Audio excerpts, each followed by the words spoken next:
Wow, a dub. Wow, finally, yes.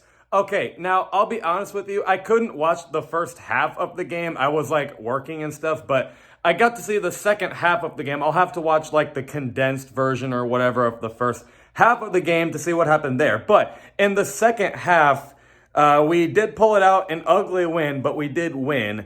That defense, it had some, troubles here and there. Like, yeah, the pass rush could have been a little better. And Fabian Monroe, oh my gosh, he's terrible. The safeties are terrible.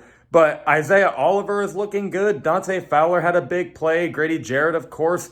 Deion Jones, Foye Lukin. The defense, for the most part, had themselves a pretty good game. And I guess we got to applaud Dean Pease for that. Now, yes, they were playing Daniel Jones and the Giants offense, so say what you will, but regardless, for the Atlanta Falcons defense of all defenses, this was a pretty outstanding performance by them. So congratulations to the Atlanta Falcons defense. And man, we got to see more of this. We got some challenging teams coming up next. We got to play Taylor Heineke and the Washington football team. And I know they didn't necessarily do that well today, but you just never know.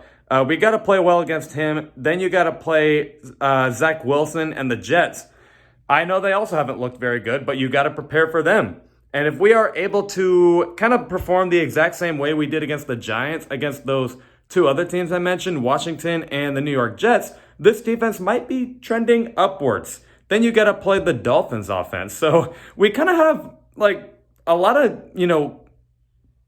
winnable moments for our defense coming up. This defense might get better with these winnable offenses, I guess you could call it, whatever you want to call it, coming up. But at the end of the day, they're the Falcons defense. So you just don't know. But this defense has to trend upwards and get better. The offense, though, let's freaking talk about that. Why are they not utilizing Kyle Pitts? Why? Anytime Kyle Pitts gets the ball, he actually shifts the momentum and the team moves. But they don't use him for some reason. I don't know why. They just don't. So they got to get Kyle Pitts involved. If he had came down with that one-handed touchdown, I would have been, holy crap, that would have been awesome. But didn't happen. So they have got to get Kyle Pitts going. And then Matt Ryan, he did kind of turn it on later in the game. But, man, I don't know. Early in the game, I was like, I don't know, not feeling so good about Matt Ryan. And I'm still not feeling great about it. I'm not feeling great about this offense. The offensive line, as we all know, was terrible. But the passing game has been just so disappointing. Like, Calvin Ridley's got going, but not like as much as we thought. And then just all the other weapons around Matt Ryan, it's just been disappointing. So Arthur Smith has to get this offense going because this has been very disappointing, to say the least. And then, last but not least, Cordell Patterson, in my heart, is league MVP because Cordell Patterson is just that good. He should be running back one. Cordell Patterson is just the GOAT. So thank you, Cordell Patterson. Now, last note before I go, and then I will talk about something with you all this Tuesday, is if we seriously go 3-2 before the bye week, things are kind of turning upwards for this Falcons team. Are we a playoff team? I don't know if I'll say that just yet, but we could have a lot of momentum before the bye week.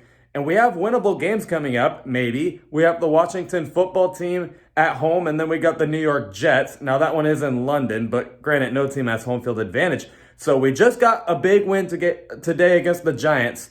If we went to Washington and the Jets, which are winnable games, we could go 3-2 before the bye week. That's pretty big. The Falcons never really start well in the season. With Dan Quinn, we are always like 1-5 or 1-4, 0-5, whatever. So this is going to be big if we seriously go 3-2 before the bye week. We need that to get some momentum. And this team looked like they didn't have a direction. And I still am kind of questionable about that direction. They still don't look great. There's a lot of things to fix. But with the win today and the fact that they're not, giving up on Matt Ryan and company, I think the direction is to win now. So I think the rebuild talk can finally end. But, man, Arthur Smith has got to get it figured out if he wants to win now. Because this offense, not looking good. It's actually looking like one of the worst offenses in the league. And that's actually saying something with these talented offensive players. Got to figure it out on offense. Defense looked better, but we still got to figure it out. Long road ahead, but nonetheless, big win for the Falcons. And I will see you guys with a video this Tuesday I don't know if I'm recapping the game again or if it's going to be something else. We will just see.